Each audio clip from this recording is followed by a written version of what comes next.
Welcome to part 4 of the series on what the actual F we trying beings are.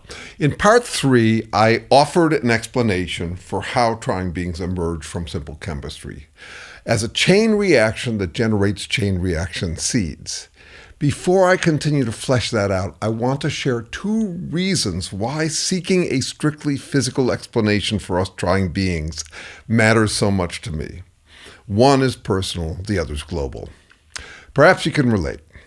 Personally, I'm self-obsessed, always trying to interpret what would be the best functional effort I could make. I find it useful to step back from my personal obsessions to wonder what the actual F these 4 uniquely living phenomena are. What is a self, a beneficiary, a living being? What is effort? What's trying? A kind of physical work that benefits someone. What is function? By which I mean beneficial, useful, adaptive, good. What is interpretation? I mean, if I want to be trying well, I want to understand the essence of those standards. I don't want to just make up a definition of good interpretive effort based on intuition and impressions. I want to understand what the actual F I am from the ground up. By the end of this video, I'll have put myself in the Autogen Shoes, that is Terry's model for the origins of trying beings, and found that, evolved bells and whistles aside, they're my shoes. My everyday life has a lot in common with the everyday life of an Autogen. Globally, we humans have chewed through most of the fat of the earth, fighting over competing impressionistic claims about what we are. It'd be useful to admit to what we really are, because one thing's clear about reality's school of hard knocks. If one doesn't adapt to reality, one dies. Reality is neither some nurturing mother nature nor some wicked stepmom. Reality is indifferent. It doesn't care if we live or die, and it's unimpressed, indeed deaf to our diverse, self-flattering claims about what we are. The business end of life is us living beings struggling for our own existence. Reality isn't out to help or hurt us, but it will fuck us up if we ignore it. Reality wins in the end, no matter what. I figure it's worth straining to figure out and admit to what we really are. Philosophy means love of wisdom, which any fool can claim. It's a weird name for an academic discipline, but in a way it makes sense. You gotta love wisdom more than you love yourself, which is tough for us self-obsessed humans. I aim to hold no God higher than reality itself, not even myself, who, given how self-obsessed I am, would be my intuitive candidate for God. Instead, I try to pray to reality by studying it, trying to make better bets about how to deal with it. I think that would be a good idea for all of us. We've about used up reality's tolerance of us playing out our fantasies in real life. I think it's time we own up to what we really are, despite our autophobia, our fear of self-knowledge. Here's just a bit more context for how to think about the tightrope walk I'm attempting here. It's neither ghost nor machine. I'm trying to avoid falling off in 2 opposite directions. On one side, I'm trying to avoid resorting to posited, ethereal, material, unexplained explanations like soul or motivation. On the other side, I'm trying to avoid denying life's qualities, as if we're just molecules in mechanical motion, no different from inanimate physics. I'm not trying to bury souls, selves, agents, spirits, trying being, whatever you want to call us. I want to explain what they are, grounded in how we emerge within nothing but physical chemistry. I'm trying to explain the strictly physical emergence of life's 4 distinct qualities, selves making functional interpretive effort. I could fall off in either a ghost or machine direction. Your mission is to call me on it if you think I have. I'm not here to sell you on the meaning of life. I'm here to try to explain the emergence of meaning in a meaningless universe, how mattering could emerge from meaningless matter. Nothing matters to inanimate phenomena. What happens matters to even the simplest organism. Deacon doesn't describe his model as the origins of life. Rather, he sees it as a testable proof of concept. Is there any way to bridge the gap between the physical sciences and the life and social sciences? Is there any way that mattering could emerge within nothing but matter in mechanical motion? His model is scientific, it's testable in labs, and I'd argue more rigorous than what passes for scientific theories about these matters these days, which all seem to have fallen toward ghost or machine or both by means of equivocation. Most rely on unexplained explanations, like the assumption that special molecules contain something called information, or that somehow Darwin's process of material elimination yields selves struggling for their own existence, an assumption Darwin would have rejected. About such unexplained explanations, I've come to believe we're awaiting a third scientific revolution that I think Terry's approach exemplifies. The first scientific revolution happened in ancient Greece. It imposed rigor on formalism through math and logic, which makes our theories internally consistent. The second happened in Enlightenment Europe. It imposed rigor on empiricism, which makes our theories conform to reality check. The third, which I'm advocating and trying to demonstrate here, would impose rigor on categorization, what we plug into the variables in our formalizations or models. It would limit both science and spirituality's tendency to simply posit impressionistic categories like soul or information. Imposing rigor on our categorizations requires that we explain how our categories emerge within nothing but what precedes them, as illustrated here, how trying beings could emerge from simple chemistry. Finally, and really I'm about to get right back into it, a word about the courage of my insignificance. I haven't earned the status to talk about this stuff. I'm a PhD, but big deal. There are plenty of far more qualified scientists who disagree with me. Terry's explanation is educated scientific guesswork about how life's trying guesswork, its struggle for existence, emerged. Science is a search party. Members of the search party are dogged in their search for better bets about reality, even though they know there's a very good chance they will have ended up spending their whole lives barking up the wrong tree. Don't take my word on anything. I don't. I'm just trying to make the best guesses I can, and academically speaking, I don't presume I have a leg to stand on. Nor does Deacon, even though he's got plenty of academic status. We're just curious folks trying to better understand the whole ball of wax and us stuck in it. Okay, enough Shermanizing. In part 3, I argued that I have to explain how selves making functional interpretive effort could ever emerge within nothing but matter dissipating in space over time. How you'd ever get a chemical system or form struggling for its own persistence against the second law of thermodynamics or the first law of everything, which here I'll call, I've got a new name for it, randoming. The universe randoms. You could say the second law randomizes, but I, as in moralize or rationalize, suggest some agent or self doing it. If I made a frog smoothie in a blender, I would be randomizing the frog. If the frog dies, it gets randomed by just a universal natural tendency for order to fall towards randomness. Energy first, which is why there are material order-forming tendencies in the nature. I explained this last point in the last video. Sometimes order forms as energy randoms. Orderly ice crystals form when you put water in a freezer. The freezer gets warmer, the water gets colder. That's the randoming of energy. It results in an orderly material ice block. In part 3, I talked about 2 other material order-producing processes, autocatalytic chain reactions and capsid shell formation. They're both processes of energetic randoming that leave a temporary orderly concentration that wasn't there before. An autocatalytic chain reaction results in a temporary local orderly concentration of catalysts. Capsid molecules are like ice crystals, local orderly capsid shells. I also said that the universe is lumpy and that the lumps make a difference in what happens. Remember traffic congestion. I can make a form or path of least resistance more resistant then some detour around it. I call that unlikelifying. But since making that video, I've realized that that term has the same problem as randomize. Unlikelifying implies someone making things unlikely.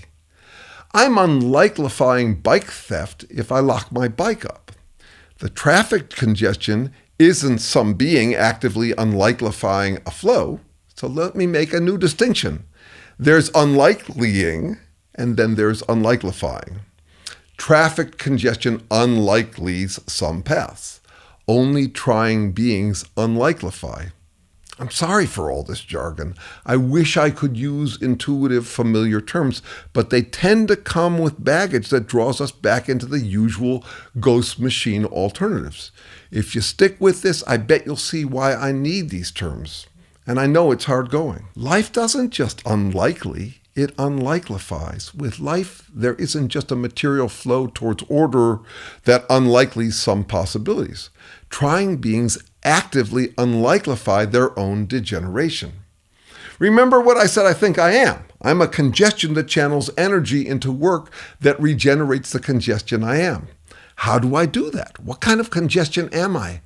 I'll argue I'm my checks and balances, lots of them that all contribute to a fundamental one that is the difference between me being alive or dead. How would that start? As simply as possible. Two processes that are checks or limitations, unlikelying each other's ending. That's where Terry's autogen theory comes in, a simple, minimal system of checks and balances. Here again is Terry's minimal autogen model. The X's and Y's are catalysts. They turn other molecules called reactants, labeled R here, into more X's and Y's, plus capsid molecule byproducts, here labeled C. In panel 1, you see a closed autogen. C's, or capsid molecules, form a shell enclosing a few X's and Y's. In panel 2, that big molecule M breaks the shell. The X's and Y's spill out and interact with the reactants, the R's, generating more X's, Y's, and C's. The C's form shells that encapsulate some X's and Y's, bringing us back to panel 1 to resume the cycle. Not much, right? Super simple. The molecule types here are very common chemicals. It's an autocatalytic chemical chain reaction that happens to generate chain reaction seeds. The capsid form shells in the midst of the chain reaction. Those shells keep a sampling of catalyst molecules together such that should the shell break in the presence of those R's, the reactants, the other molecules, the autocatalysis is likely to resume. Terry calls this a minimal autogen, basically a non-parasitic virus that doesn't contain RNA or DNA, but has the capacity to unlikelify its own randoming. In future videos, I'll show how it could evolve greater responsiveness, RNA or DNA, and other familiar features of life. I don't assume the minimal autogen is alive or not alive. You know, people say that viruses aren't alive, and yet they also talk about killing them. It's hard to know where to draw the line on life, but that's not my question. My question is whether it's a trying being struggling for its own existence. On that, I'd argue it is, despite it being so damn simple that anyone can see what it's doing in strictly physical chemical terms. Remember where I do draw the line between non-trying beings and trying beings. Any self-regenerating chemical form or system is a trying being. Here I'm asserting for your consideration that this minimal autogen is regenerating its own form. If we're just an autocatalytic chain reaction, it would deplete reactants at an accelerating rate until there are none left, at which point the chain reaction would just peter out and dissipate. If it were just capsid shells, they would break or dissolve, and their capsid molecules would disperse. If you plop some X's, Y's, and C's into a beaker of reactants, you might get a few chain reactions and seeds before it all petered out.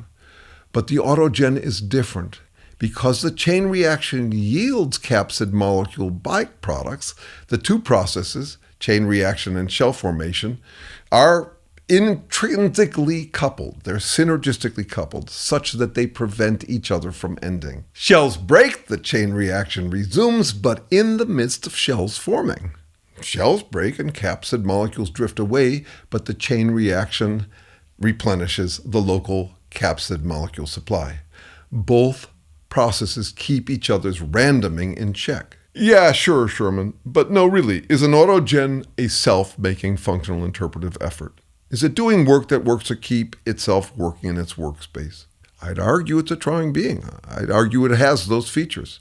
It's a being actively unlikelifying its own demise. You can tell by the way it regenerates itself when it breaks. Yeah, but no, really, Shermanator, really. It's a self? I don't see it. The self here isn't the closed autogen seed or the open free-floating catalytic molecules. It's the tendency to maintain its own form, the relatively likely and unlikely places you'll find matter in space. The self here is the tendency, and autogen tends to unlikelify the dissipation of the form it is. As such, it's a disposition that can evolve other features. Yeah, but no, really, Shermanator, I see the functional regenerative effort you claim it makes. But is it interpreting? Thanks for asking. Barely, but it is. First, it's fitted or responsive to a randoming environment, like all environments. It alternates between metabolism and enclosure, in effect hunkering down and holding its breath, and then, when broken open, regenerating itself. Oh, come on, Sherman. Interpreting means responding to changing circumstances. You talked about how a stop sign doesn't cause you to stop unless you crash into it. You interpret the presence or absence of stop signs by either stopping or going. I don't see anything like that in the autogen. Damn, you're good. Thank you for paying such close attention. It's close enough to catch that. Yes, the autogen seems totally at the mercy of circumstances. It doesn't do different things depending on its circumstances. Like, what if it were more like us in the way we interpret food? We open our mouths for food and close our mouths when there's no food around. Why doesn't the autogen open when there are reactants around that it needs for its chain reaction? The minimal autogen I've described doesn't have that kind of interpretive responsiveness. In the next video, I'll explain how it could evolve it. Still, on the other side of its cycle, it does just that. When broken open in the presence of these reactants, it starts regenerating itself. I don't know, Sherms. It's such a nothing burger. I don't see how you'll ever get from there to me. In future videos, I'll explain how. What I'll be showing is how our unlikelifying becomes more and more robust with the accumulation of our vast, intricate range of checks and balances. I wouldn't bore you with all the details of it, just enough to give you a sense of how to make sense of the trying being you are. But before letting up here, let me give you a taste of how I relate to what the autogen does. Every day I make effort by channeling energy and materials into keeping myself going. I'm not my breakfast, but the way I channel it into effort, chiefly into effort that will enable me to continue to channel breakfast into effort another day.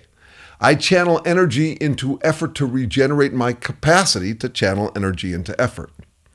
Now, I've got my to-do list of bets on what effort is likely to be functional, for example, earning money to keep myself in clothes with a roof over my head for protection against randoming, but also to buy food and pay doctor bills so I can keep repairing what wears out. I get around to the items on my to-do list through self-control or self-discipline. My effort is deliberate, literally unfreed. I get to my to-do list by unlikelifying my to-don't list, all the dithering I do if I lack self-control. My self-control channels energy into effort to prevent the failure of my self-control. I need to do that repair work because my order breaks down. That repair work takes energy, so I face a challenge that the autogen also faces. I need energy for self-regeneration, but energy tends to degenerate things. I mean, think about it. A fire or a tornado is a lot of energy, doesn't repair houses, it degenerates them. So I and the Autogen have to interact selectively with energy sources, trying to take in the energy I can use to regenerate me, not the energy that will degenerate me. For example, I eat food, not poison. The minimal Autogen does a pathetic job of it. I mean, its selective interaction is minimal.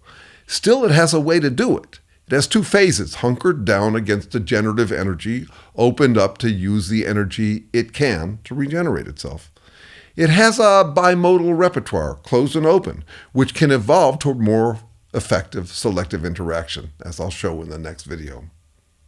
And are you still here? Good Lord. And with other far more satisfying videos to watch, thank you for your patience and your scrutiny. In a word, your willingness to deliberate with me, unlikelifying the dithering distractions. Thanks. Hey, thanks for wondering with me. Like, subscribe, comment, and one more. Email me for a free trial half-hour strategic consulting session. Not bottomless psychotherapy or pep talk coaching, but cut to the chase, help navigating your next moves on anything, but especially on getting your mind back from some nagging doubt or some jerk who keeps jerking you around. Thanks.